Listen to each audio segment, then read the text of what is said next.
You need to keep yourself completely away from statements like this that either come in advertisements from people or organizations that are selling courses, or that float around on the internet, because they do not give you the whole picture and they rather confuse you even more. And they give you information that is more misinformation. So one of those statements goes like this. So if you didn't have blue hair and somebody was like, you have blue hair, you wouldn't care. But if somebody said you're not good enough, you're gonna believe it, because somewhere deep inside you're worried about the judgment and you do have this self-belief that you are probably not good enough.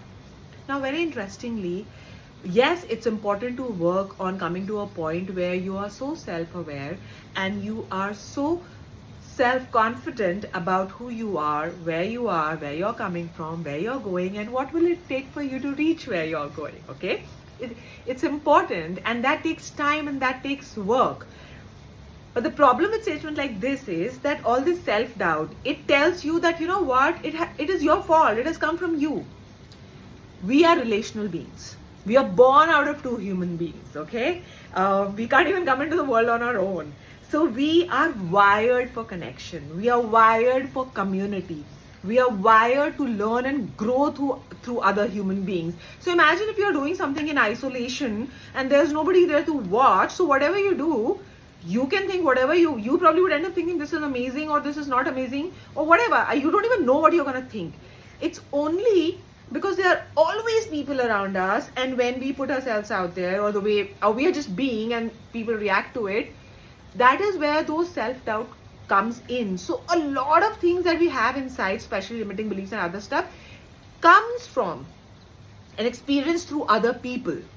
So it is not possible to escape that. It is not possible for you to not get affected by what other people think around you, or like it's you will always be affected by other people, sometimes in good ways, sometimes in bad ways. And yes, all of us are aiming to reach that place where you're like, I am so sure of myself that I'll continue to do reflection. I'll continue to do introspection. I'll keep checking who I am, where am I heading, what are my strong points, where are the areas where I could develop myself a little more.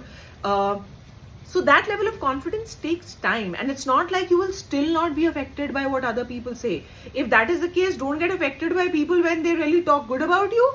What about the fact that when you enter a room and instead of somebody saying you're not good enough, somebody says, oh, you're amazing, then you get affected. So it's all right to get affected. And interestingly, by getting affected by other people, sometimes through judgment, sometimes through criticism, sometimes through applause, validation, acknowledgement, approval, are the ways through which we grow and become more of who we are or who we want to be. It's as simple as that. So statements like this mislead you. And I'll give you the solution also. The solution is that you need to just be that person who is secure enough, and you will do it in isolation. Nobody's watching you and looking at you. There's no judgments here. So you just, if there's an action that you're doing, the choice you're making, you can just sit with yourself and ask, why are you doing this? And continue to peel it till you come to the root cause of whatever action you're doing, especially if these are actions or choices that come from a place of fear, or come from a place of lack or scarcity, or you're making choices that don't feel good in your body, make you feel uncomfortable, don't make you feel nice, especially choices like those. That will give you self-awareness, and it's a continuous process. It doesn't end, it just goes on. So if you are that person who is in that place, who's able to do that thing on a regular basis, you're good to go. But you have to remember, we are relational beings. We grow through other people, and that is how it's gonna be always. So take care of yourselves and don't get misled.